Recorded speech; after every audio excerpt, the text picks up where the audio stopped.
this session so that when I'm done, I'm going to email you. You'll get a copy of the video that you can go back and watch as well. And finally, we're all in this together. This is a chance for all of Virginia educators to come together, brainstorm some ideas about how we reach our students, and that's it. We're here for them. All right, so moving along, here are the 3 different places that we're going to explore. Number 1, we're going to talk about why we need community and the importance of it. Number 2, we'll talk about one of my favorite tools for conferencing and being able to have all of our students together, and that's Google Meet. And finally, we'll look at Flipgrid, which is a great asynchronous way that all of our students can come together and see each other, respond to one another in a safe, pretty fun location. All right, so starting things off, we're going to begin with community. And with that being said, I loved back in March through the entirety of the end of the school year, the principal who I serve alongside kept having this mantra of we can't do Bloom's without Maslow. And I know that a lot of different leaders and educators have been saying that, but it was such a great reminder every single time that I had a meeting with him about what our real goal is. Our goal is to help build our students up, and we can't do that unless these needs on the right-hand side of our screen are taken care of, right? So we need to make sure that physiologically our kiddos are safe. They have food, they have a safe place to be. We need to ensure whatever way we can that we take care of their emotional well-being, that they have a sense of love and belonging within our class community, and so that we can eventually hit that esteem and self-actualization. Those are the different building blocks that we're really going to try to tackle today. And it's going to be a lot less about the academic side of things and a lot more about how we can foster what we see on that pyramid. And so I reached out to some experts, some of my favorite educators, to get feedback about why we need community and why it's so important. So on slide 8, if you click that link, it's going to open up. Just a real quick heads up, if you made a copy of the slides earlier than this morning, that link may not be correct, and you'll need to go to flipgrid.com/6AEA98D8, and I'm confident one of my moderators will drop that into the chat. I think they just did. And that will take you to this Flipgrid where you all came in and responded. And we have 44 different responses about why we need community. So what I'd like you to do real quick, if you've never used Flipgrid before and maybe you haven't recorded a message yet, you have 2 different options. The first is you can click that big green button that you see and record a video response about why we need community. If you've already done that, what I'd like you to do right now is to click on one of your peers and watch their video. Hello, my name is... Let's hear from each other about why we need community. It's 9:10 right now. We'll come back together at, it's 9:11 right now. We'll come back together at 9:15 to kind of debrief on your experience using Flipgrid and what you learned or heard as you're watching these different videos. All right, so again, 9:15, we'll come back together. If at any point you have a question, feel free to shout it out or put it in the chat and we'll get back to you. Go.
We have about 1 minute left, so continue either watching the videos or putting your own response in.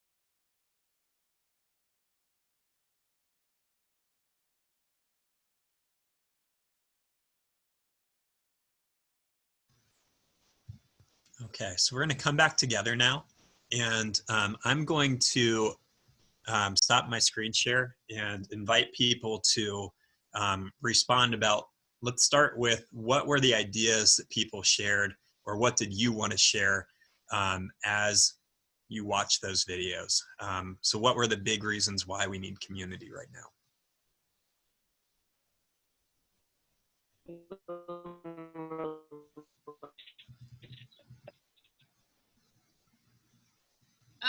It's Whitney. I would agree with, like, our kids need a sense of a safe place. Their world and our world kind of has been, upturned. Mm-hmm. And they need a sense of, when I say normalcy, I don't know if we know what that is. I don't know if they know what that is, but they need a place where they know they're safe. They know, you know, that we're all in this together. And,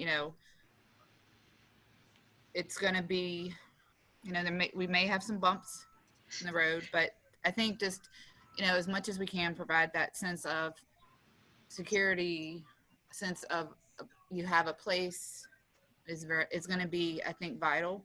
Mm-hmm. Um, so.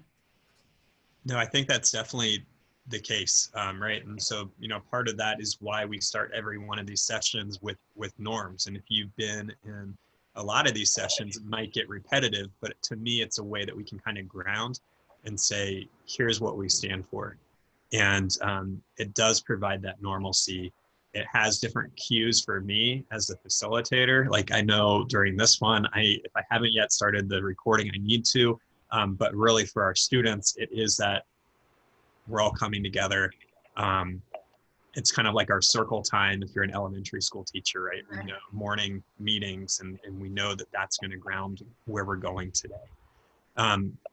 Would anyone else, I know that there's a lot of conversation going on in the chat. Would anyone else like to share out loud about why we need community, or maybe an idea that you heard as you're watching those videos? Hi, I would. Thank you, Jennifer Elliott. So I think another very important aspect to remember is that we are hopefully working towards coming back together with our students in person at some point. Mm-hmm. And so I think if we can go ahead and establish that sense of community when that transition is able to occur, we will already have those foundations built. It won't be like we're coming together as a group of strangers. And so I just think it's important to remember not only where we are, but where we're hoping to go. That's awesome. Thank you for reestablishing. The end goal is that we will all be together physically, which is definitely going back to that normalcy that Whitney was talking about. Thank you. Let's shift gears a little bit, and I'm guessing that for a lot of us, this was the first time that we've used Flipgrid, and so I'd like to hear from maybe 2 or 3 people who were using Flipgrid for the very first time, who'd like to share about that experience. And I know that there are some people who weren't able to record for one reason or another. We'll solve that problem later, but I'd like to hear from some people who found success and what that experience was like. Hello, it's Whitney again. This is my second time. The department, I teach special ed, and we used Flipgrid as a way like my colleagues and I, that's how we would kind of communicate, and it was really kind of cool. You know, we're used to, working with our colleagues about 7 hours of the day. So if you think about it, we're with our colleagues probably more than, our family. And it was a way to see everybody and kind of have that kind of, that kind of reaching out, know that we're all kind of in this together. And so it was, cool. And I was thinking about my kids, like you said, when your little boy was so happy that, he could see his friends, and, that is a part of this kind of world that we're going to be going back, in. So. Thank you.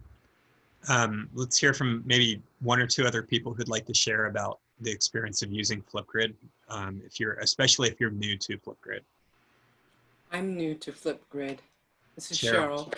Let's hear it. Yeah, and I'm also new to technology. I'm kind of a dinosaur, so a lot of this is new for me, but You've got it. I have faith in you. I found it was pretty cool. I mean, I did the recording. I'm like, oh man, that's terrible. But it was easy to go back and do it again. I just was trying to figure out how, because it said you had a minute, and mine wasn't quite a minute. So it's like, how do I get rid of that dead air? I didn't know if it was self-correcting or whatever. So I just did it and then submitted it. And I said, I guess I'll figure out at the training. Oh, cool. Thank you, Cheryl. And just a quick heads up about Flipgrid. When you set a time in there, that's the maximum. So if you only use 20 seconds of your minute, you're cool. If you try to use a minute and 20 seconds, it will cut you off. And you brought up a good point. Like, we might feel, and our students might feel like they need to get it just perfectly explained. But I really value when we get to truth instead of perfection with our delivery. And however we can best foster not letting perfection get in the way of truth, I think that is going to be an important skill for our students, and also hopefully take some weight off of them to have to go back and re-record 30 times because they said right, or they mispronounced a word. So again, how can we demonstrate truth? How can we demonstrate making mistakes and being okay with it for our students? They see it's okay. All right, so, and I just said, I'm not going to start over my entire session. I'm just going to put that out there. All right, so I did it again. At this point, we're going to go back to our slides and take a look at where we're going from here. We will be back to Flipgrid later, and we'll see it from the teacher side, and all of you will be able to make teacher accounts and start to make your very first Flipgrid pages and prompts. But we're not quite there yet. Okay, so we're back in here. I want to reemphasize, you are the experts about your classrooms and the kiddos who you're about to get. My next question, how have we seen community in distance? So, you've been in some of these sessions. I'm sure your faculty's had meetings. How have you seen people successfully foster community even when they're doing remote learning or remote sessions or meetings or whatever it might be? And I'd like to just hear again from maybe 2 or 3 people about positive ways that you've seen this done. Hi, my name's Rebecca, and Hi, Rebecca. I definitely saw this. I just joined a new school this year, and so I don't know anybody, and my interview was over Zoom. But the faculty just really embraced me in the interview, and I felt loved and cared for the way they, interacted with me over the interview. And they asked me a question that wasn't on the interview, that did I like Friends or The Office better, and, laughed about that. My teammates afterwards invited me to come, and they would give me a tour of the school. And yeah, they took me out to lunch, and I felt the community, even though I've never had to do a Zoom interview before for a school, but definitely the community was there. Awesome. Thank you, Rebecca. Now, I think we all want to know, what was your answer, Friends or The Office? I like Friends better, but Okay. I'm sorry if I'm hurting some people's hearts, but that's how I feel about it. My wife would be on board with you, so we're good. Thank you, Rebecca, and congratulations on the new job. Let's hear from maybe one or two other people about positive ways that you've seen community fostered. Hey Adam, this is Melody. Hi, Melody. I had in the spring, one of the things I would do in my Google Classroom is every morning I would post a question of the day. Mhm. The kids could give their answer, and then I could go in and reply to their answers, and they could reply to one another's answers. And I actually had a parent text me and say, you know, she's like, I'm going through here and reading all this on my kids' Google Classroom. And she's like, y'all are so sweet. It's like you have your own little family. Aw. And for a group of fourth graders, and these are gifted fourth graders, so their personalities are strong and all over the place, but that was one way that, you know, we kind of all kept it together. And sometimes they were serious questions and sometimes they were goofy questions, but it was cool to have somebody from the outside look in and say, it looks like you've got a little community going on. That's awesome. Thank you, Melody. Congratulations on being able to, you know, foster that. And I love, you know, Google Classroom being able to have those discussion boards to make it happen. Good job. Maybe one more person. Hey, Adam, this is Anita. Hi.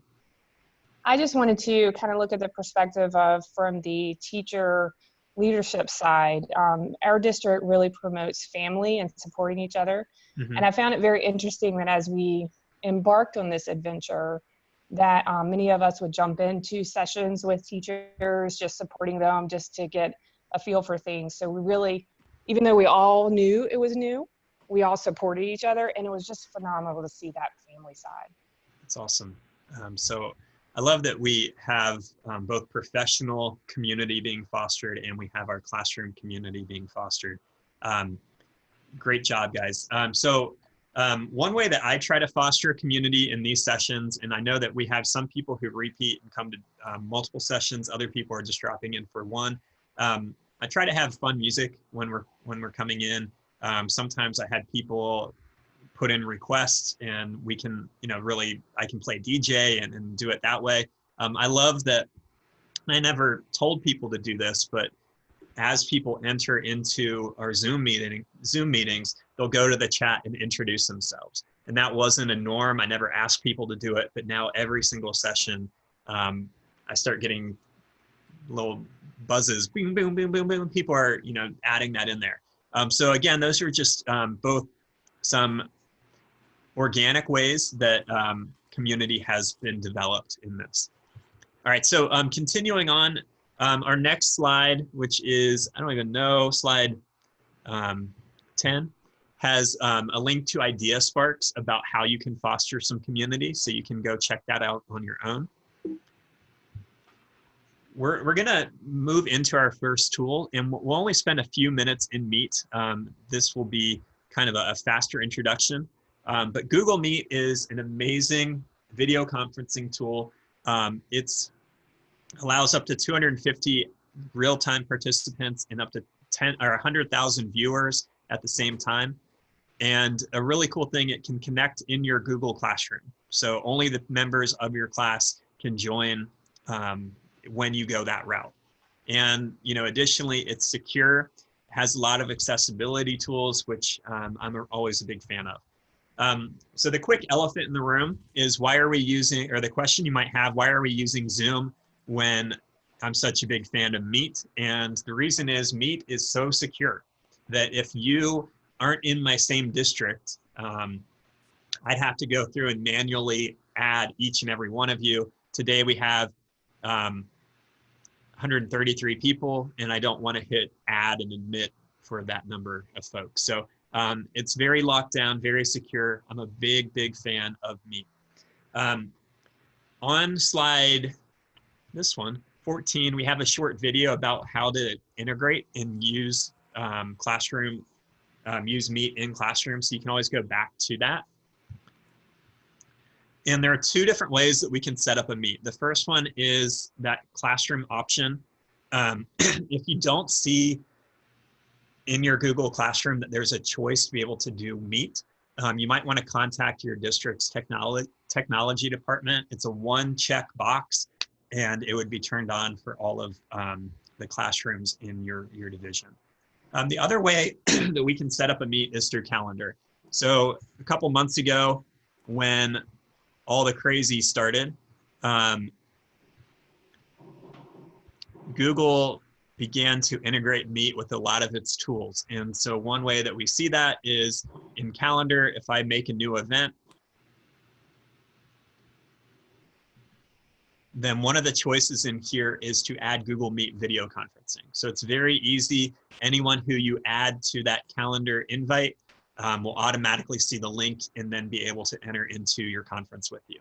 So that's one way you can do it. That's more of maybe like a PLC version, but very helpful to do. And the other one is the classroom option. So in here, for my Google Educator cohort, in here we have our Meet link. Right now I have it turned off so that the students can't see it.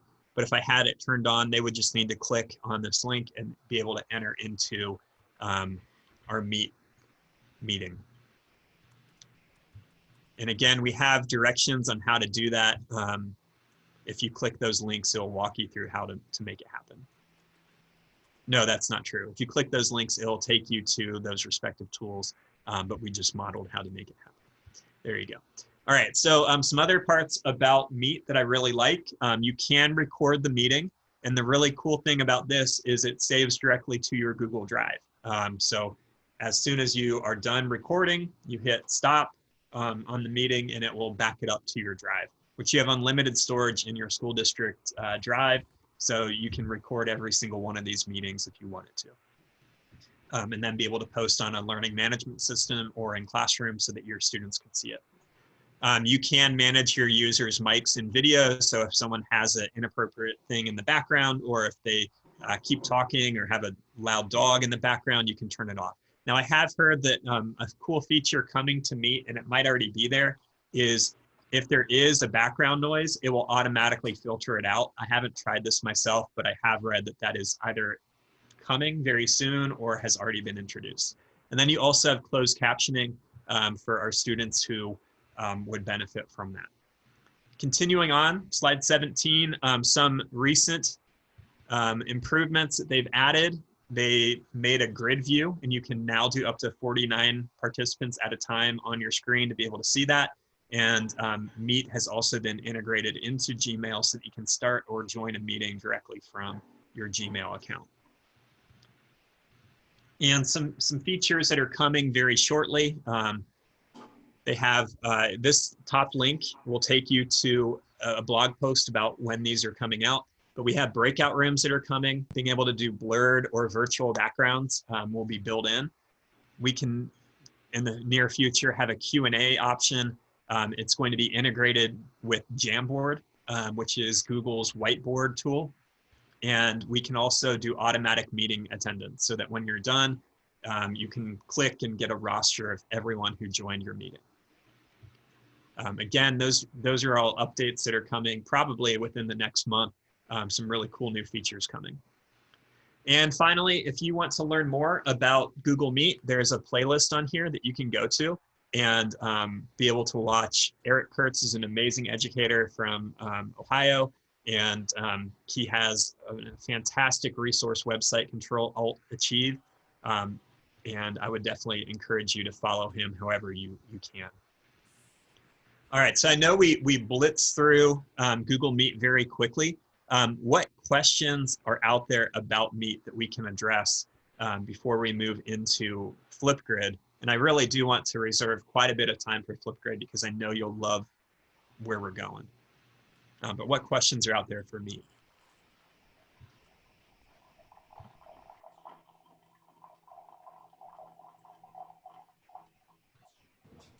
Adam, Karen Doyle here. I've used Google Meet quite a bit in the spring, and our school system said to do it through a calendar, and that way you could set the parameters a little better. Is there a way how do you let your students know, hey, the link is up when you have it in Google Classroom? Do you just train them to know they have to do that at a certain time? Or, I'm just curious about logistics when it has that going. Yeah, great question. Thank you for asking. And I'm going to walk you through kind of my workflow for it. So if everyone can see my screen, I'm in my course. I'm going to go up to the settings gear in Classroom. And once I do that, we'll see that we have this option in here under General for Meet. And in here, I have it turned off for my students right now.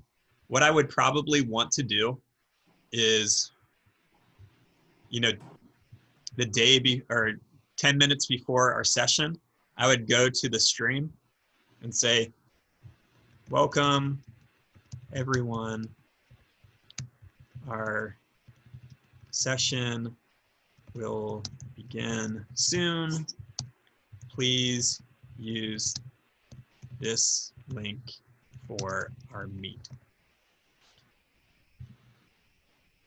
And I can either just copy and paste it in, or once I once I make that post, I would turn on, make it visible to my students so that they could then access. And after I'm done with that meeting, I would go back to my settings, make it no longer visible, but then also go to where I have the drop down for the Meet link, and I would reset it. So they can no longer use the link that they previously used, but they also don't know what that forthcoming link will be until 5 or 10 minutes before our next session that we're doing. To me, that keeps our students safe. It gives them the information when they need the information, and it allows me to best serve their needs. Did that make sense? Absolutely. Thank you so much. You're welcome. Cool. Any other big questions that we have? Yes, Adam, this is Tracy. I have a question. Okay. I teach art and I have 25 classes. So how can I meet with a lot of them through Flipgrid? What's the limit? I don't think that there will be a limit for Flipgrid. You can have as many responses as you want. Now the limit for Meet would be 250 people who can participate at a time, but you can have 100,000 people who can watch at the same time. So I'd hope we never get to that number. I would probably leverage Flipgrid for your situation, because you'd have, it would be cool for people in different classes to be able to see artwork, be able to respond, and you might be able to really build that whole school community as a specials teacher. Okay. All right. Thank you. You're welcome. And let's see, I think I saw a couple other questions. I know John and Eric are fielding quite a few of those. Any full group questions, John or Eric, that you think we should tackle together? I think we're okay right now. Cool. All right. So we're going to continue on to Flipgrid, and this will be where we spend the majority of the remaining time.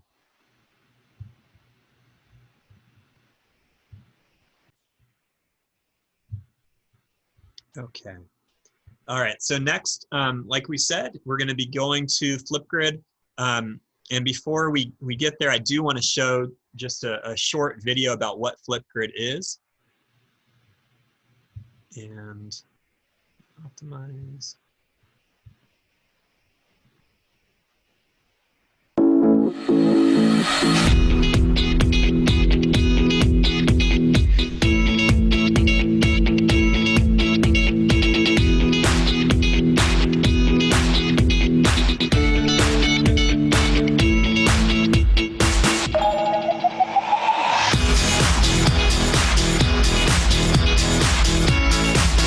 Provide inclusion for my deaf students. I have a voice. I have a voice. I have a voice.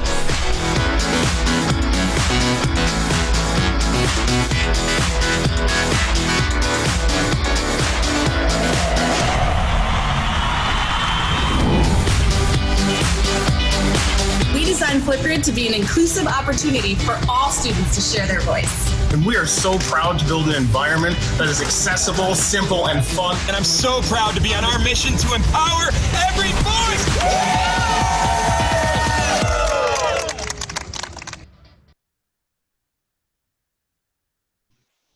Okay, so as we just saw, Flipgrid, its goal is to empower every voice, and we want to allow everybody the opportunity to share their ideas. You know, yesterday, I know a lot of you were in my accessibility and UDL session. All of our students need to have multiple avenues of being able to do action and expression and represent their knowledge. And to me, Flipgrid is one of the best tools that I've seen in the last couple of years that allows us to do this. So a little bit about Flipgrid. It allows for threaded video discussion boards, kind of like what we saw earlier, where I post, here's our prompt, and then my students can start to make their own responses. And then after they've done that, they can even respond to one another if I have that setting within Flipgrid. Built-in screen recording. I know a lot of people look for screen recording tools, and that is a part of this of Flipgrid. All right, so a quick note, I know we have some teachers in here who serve littles, and a lot of our younger students may not have a school email address or school ID. So what we can do instead is, as you're setting up your class, it's gonna ask you what type of accounts for students. If you work with younger students, you might want to do student ID as your choice. And with that being said, I think it's really cool to do an alias and maybe give each student, allow them to pick what their nickname or superhero name would be, or princess name, or who's your favorite historical person, or whatever it might be. They come up with their own alias. And then each student can get their own QR code that they can quickly scan to be able to get back. This also allows us to invite families and other community members through this option. All right, so now that we've talked through how we access it for our littles, I do want to get into how we get started. There is a video for your reference in the future, but we're going to go ahead and walk through it. So slide 23 has the link to flipgrid.com. Let's go ahead and click there. When we do that, you're going to see in the very top right-hand corner, there's a bluish purple button that says Educator Sign Up. When we click on Educator Sign Up, it gives us a few different choices in here. We can sign up with our school Google account, or we can sign up with a school Microsoft account. Go ahead and pick whichever one of those is appropriate for you. I know for a lot of us, it'll probably be the Google one. Now it does say in here, students and participants do not need accounts. So that is a really cool feature of Flipgrid. Our kids do not need to make accounts. We'll see how that works on their end in just a little bit. So again, pick whichever one of these is appropriate for you, and then follow through those steps. And we'll meet back together in about maybe 30 seconds to see what our next step will be.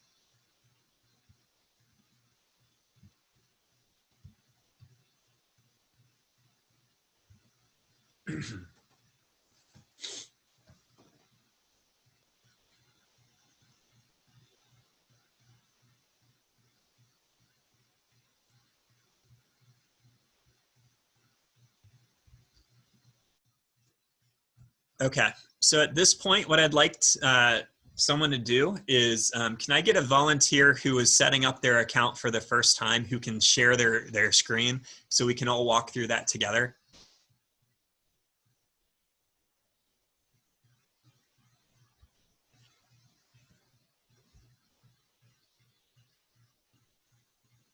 I believe in wait time, just a heads up. So is anyone brave enough, and if you are that volunteer, we will make sure that your account is set up completely correctly. That is one benefit. I can do it. Although I already did the part where I put in my grade level and all of that stuff. So yep, okay. Wherever you're at right now is great. Do I have permission to share screen? Yep. All right. Awesome. Thank you. All right. So in here, we see Rosie's Flipgrid. And what we want to do next is where it says getting started is easy, create a grid, and we want to do that. So go ahead and click where it says add new grid. And in here, it lets us start to name it. So just a heads up, when I see grid, and I think they might be making this change soon, I think class, okay? So here it says language arts. Rosie, what do you teach? I teach earth science. Okay, so let's go ahead and drop earth science, or you can put third period earth science, whatever it might be. Okay. Cool. All right, so this next part, a few moments ago, we talked about for younger students, we would do that student ID option where we can give them an alias. Now, Rosie, earth science, your kids have a school email address, so you'd want to go ahead and select that. The educator learning community would be if you're doing this with other adults who may not have a school system account, you could use that final option. Now, when we see create a flip code, by default, it's going to take your last name and then add a couple extra numbers in there. You can try to customize it, but once a URL is used, it can't be reused. So we may not be able to have third grade class, okay? We can just use the default, Rosie, and then go ahead and hit that button in the bottom right. Okay. Okay. So at this point, it's going to ask you to list your district's school email, so the end of the school email. So my district would be at k12albemarle.org. Go ahead and put whatever your school system domain would be. Cool. Now, a quick note, if you have like pen pals in another district across the country, across the world, or if your school system, some have two different domains, one for students, one for teachers, you can put both of those in here and it will allow both of those groups to be able to post on this grid. But I think RVA schools is good. Let's hit next. And your grid is ready. Now, I want you all to see that once you get this screen with the smiley face celebrating and it says your grid is ready, look at the different ways we can share this out to other people. The first is we can just copy and paste the link, and that could go onto a school newsletter. It can go on your website. It can do lots of different things. The next is we can use an embed code. So the cool thing about an embed code, you could put it directly on a learning management system, or if you have a website, you can post it right there and your kids don't need to leave to go to Flipgrid. They can do it from that page. It can post in Microsoft Teams or Google Classroom, or that final one is Remind. So all of these are great different ways to get your content out to your students. At this point, let's go ahead and click Go to Your Grid. All right, so now we have one grid. You know, again, when we see grid, we want to think one class, and then we have one topic. And by topic, they automatically do one where it's say hello on Flipgrid. So, you know, it's built in that we're trying to build community. What I'd like you to do right now, Rosie, is click where it says add new topic on the left-hand side. Cool. And let's think through what is a good first week of school topic that we might want to do for our students. And this can be open to anyone, whatever suggestion you have, we can put in here. So it might be. What's your favorite animal? Love it. That's perfect.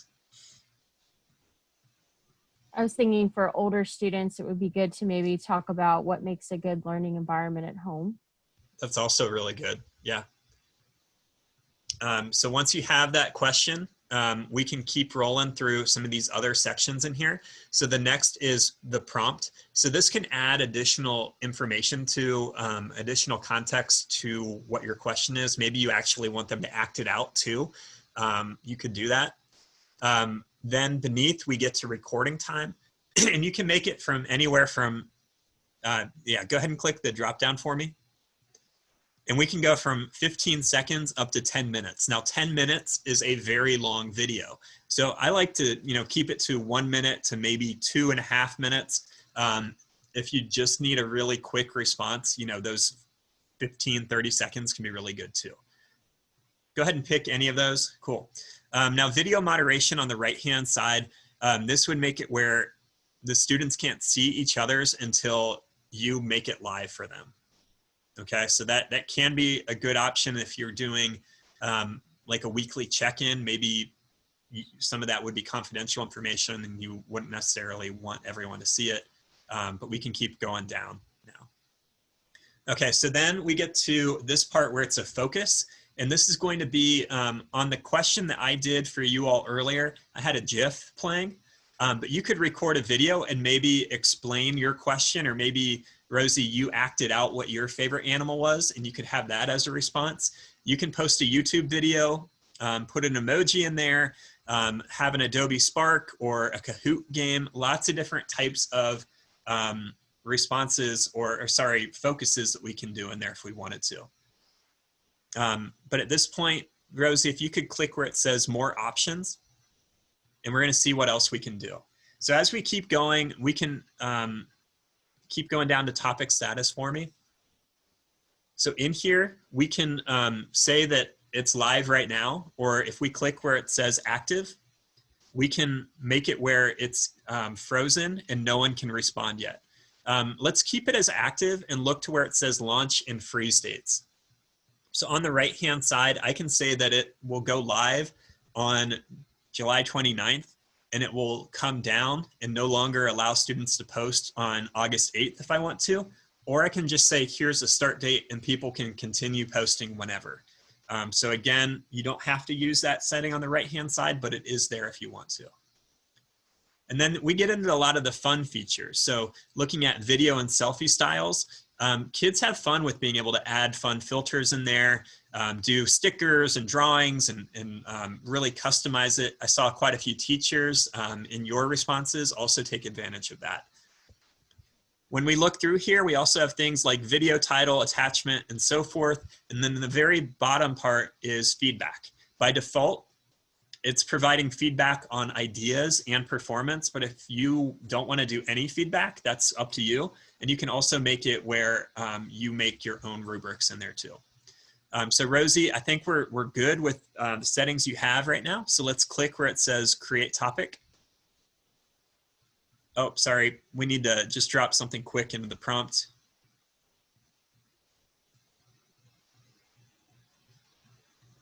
Awesome, okay. And let's go all the way back to the bottom and we'll post or create.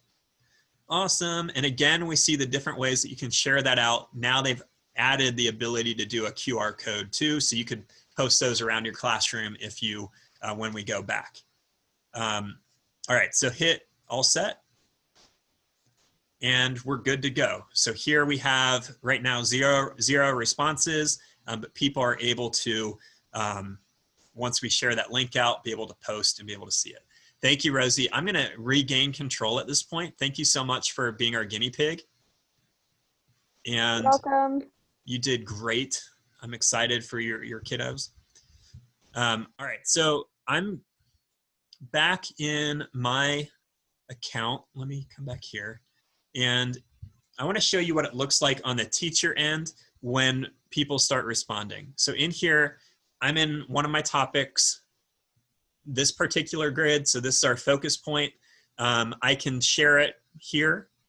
And I'm able to go through and watch any of my videos. So if I wanted to see Mark, I can click on Mark. So in here, I can give the scoring rubric to Mark. I can give him feedback. I'm able to reply, and I think I can record a reply as well. Yep. So I can really customize how I give feedback to my students in a way that is meaningful for them. Some other things that I can do. Good morning. My name Thank you, Mark. Directly from here, I can move on to the next one. I can star it, add it to a mixtape that can be shared with other people. Very, very easy to be able to view these pretty quickly and give the feedback that they need. All right, so we only have a few minutes left in our class. I'm gonna take you to what I think will be your favorite part of our session. And if you go to the top of your screen within Flipgrid, you're gonna see a couple pages at the top, and one of them is Disco Library. Let's go ahead and click where it says Disco Library. All right, so the Disco Library is the coolest name I could possibly imagine for what this is. Our Disco Library is a place where educators can submit and share, here are some topics that I've used in my past. Now, the really cool thing about the Disco Library is that they also partner with some really cool organizations that a lot of you probably use on a regular basis. And they also have topics on things that we need right now, like conversations about race, equity, and justice, or learning from home. Within the Disco Library, as I scroll down, we can see, well, here are some conversation starters. That kind of reminds me of the person who said, I did a daily question in Classroom. Well, you might do a daily conversation starter in Flipgrid.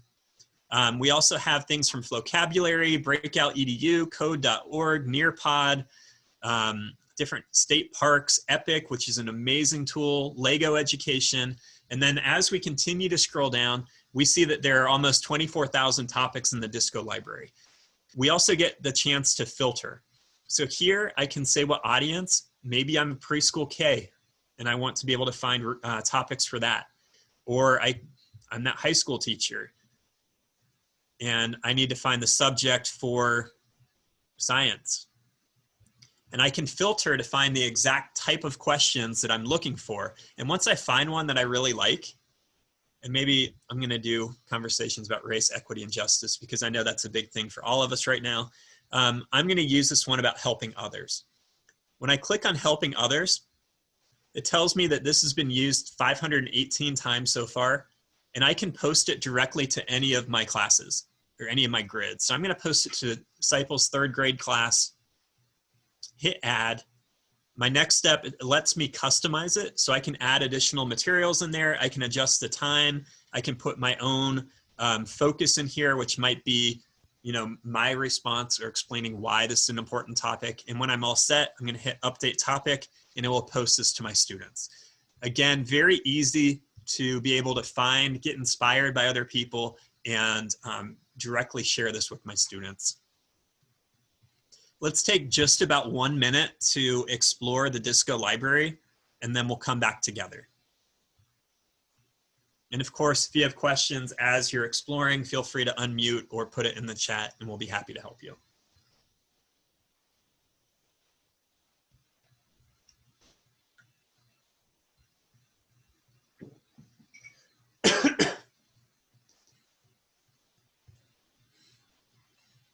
Okay, I'd like to hear from maybe 1 or 2 people about what is a topic that you found in the Disco Library that you're excited about using with your kiddos.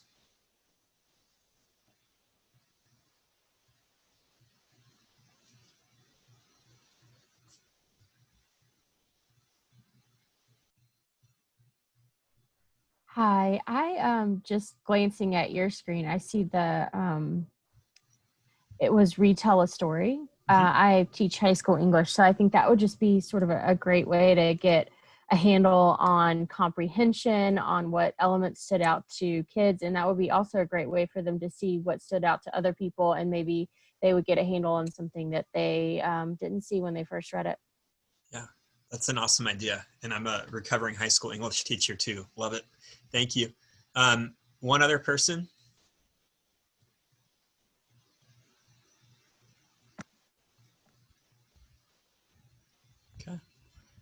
So I'm going to bounce back to our presentation. We're going to move into kind of our final push. We might go a minute or 2 over, so thank you for being attentive and patient today. We're going to skip over a couple slides. I do want to make sure we talk through a couple ways that you might engage with your kids. Daily or weekly Q&A, you put a question in, people respond. You can flip where our students are able to share what they are excited about, what their passions are. Maybe you have every week a different student moderator who submits a question to you that you then use that next week. You can have student hosts where they talk about themselves or their families, whatever it might be. Doing that weekly check-in. We talked earlier about having it where it could be moderated in case people had sensitive information, or you can have it wide open and people can respond to one another. You definitely would want to scaffold what those expectations would be, how to do it respectfully. And then flip hunts. Now a flip hunt, we have an example of this on slide 25. And this is from my friend Mari out in California. And so she had her students do an intro to Earth systems. And each of these different challenges was worth a different number of points. You can see the star system on the left. And when they submitted videos, they would use the hashtag Earth has layers, meta haiku, and that allowed Mari to go and filter the responses by any of those and be able to assess for plates or shake it up. So really cool idea out there. And then this is my a friend, Donnie, who was recently named Kentucky's Teacher of the Year. And he had his students do a talent show, and they had, I think, 30 seconds or a minute to display a talent. This kiddo said, I'm going to jump off my shed into a river, and then he proceeded to do that. So again, it can be fun, it can be lighthearted, it can be academic. We're building community. We already went to the Disco library. Flipgrid has a lot of great accessibility features. There's a short video on that on slide 28. And they also have a lot of updates coming, especially in their mobile app. Our students no longer have to use their video whatsoever. They can simply do mic mode and be able to record an audio response. Lots of video options on their phone, including being able to do screen share to follow through a click path. It's going to scan comments for bullying and some other cool updates too. This is an hour-long video from a couple weeks ago, a cool event that they did that really will speak to what direction Flipgrid's going to take in the coming year. Now, I know that was a lot and that we covered quite a bit. I think it was the right pace though, especially, spending half of our time talking through why community is so important and then getting to the tools. We know that the focal point is our kids, not necessarily the tools, and we want that to remain true in these sessions as well. And I do want to thank John and Eric for being amazing moderators. There are a lot of comments, a lot of questions throughout, and you guys handled it. You're the best. Thank you to Liza and Pam from VASCL, putting these sessions on for so many educators across our state. We do have one more week of sessions next week. There are some different topics in what we've offered this week, so feel free to check those out, sign up for one if it looks interesting, and we have the link here on slide, whatever this is, 32. Finally, please leave some feedback. If you head to bit.ly/3E76XNX, I'm sure it's in the chat right now, you can fill out a short feedback survey, and this is also where you're going to go to request a renewal certificate. If you do make that request, please make sure that your name and email address are spelled correctly. Otherwise, it won't come to you correctly.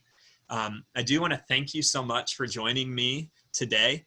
I'm sure a lot of you are going to follow us to our final session of the week, getting started in the new year, which begins in about a little less than half an hour. Once you're done doing the feedback form, if you'd like to stick around for 2 or 3 minutes, if you have questions, we invite you to stick around. Otherwise, it's been great spending time with you today. I hope you have a great rest of your day. And if you're in our session coming up, I look forward to seeing you again. Thank you guys so much.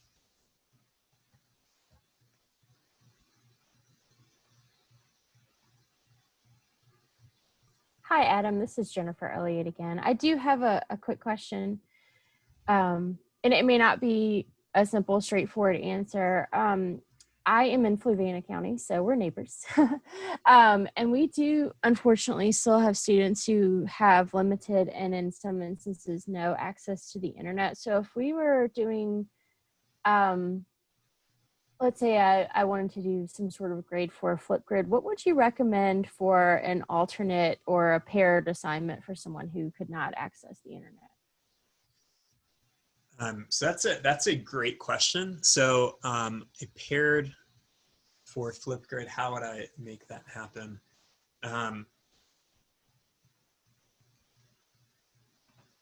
You got me. Okay, so let me think through that. John and Eric, I'm also going to invite you to chime in with any response to being able to have a similar assignment for our kids if they don't have reliable internet. So I do know, and this isn't ideal, but that with the mobile app, they could connect and be able to post if they do have phone service. So that is one possible method. Lisa's putting that they can write an answer down and be able to post it that way. Yeah, that's certainly the case. But that, I mean, it certainly does become a challenge. Fluvanna, at this point, are you guys all remote, or are you every other day, or what's the plan there? As of this exact moment, we are still offering a virtual option with a hybrid option as well. Okay. So I think that if you're doing both, and as of this moment, being able to allow those students to be able to make their post at school could be pretty helpful. We also could record a video. Do your kids have their own devices? Like, do they have one-to-one? They have their own laptops or Chromebooks or something? So for this year, they the plan is for each student to be issued a Chromebook. Okay. So yeah, I think having them be able to do it at school would certainly be a great option there. So I think that's a great idea, and I appreciate that. Yeah. So they could also record when at home, and then when they get to school, upload it to Flipgrid and just have that file. John or Eric, additional thoughts from you guys?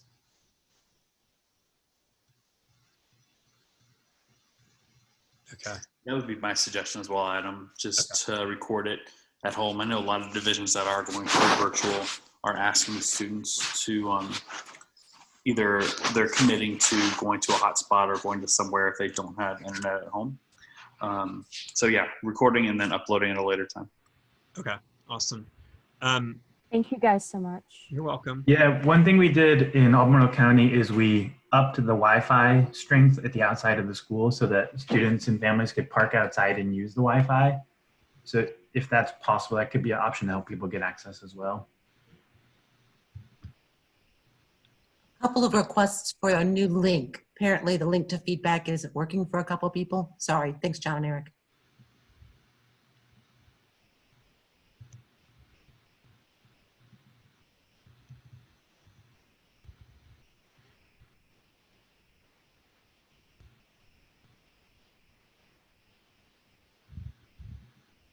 Okay. So at this point, if you still are not having the link working, I will resend. I do send a follow-up email later in the day, so you can do that as well. You can access it from that later. At this point, we're going to close this meeting so that we can begin to prepare for the one that starts in 20 minutes. But thank you all for joining me for this session, and have a great rest of your day. Thank you. Thanks, Adam.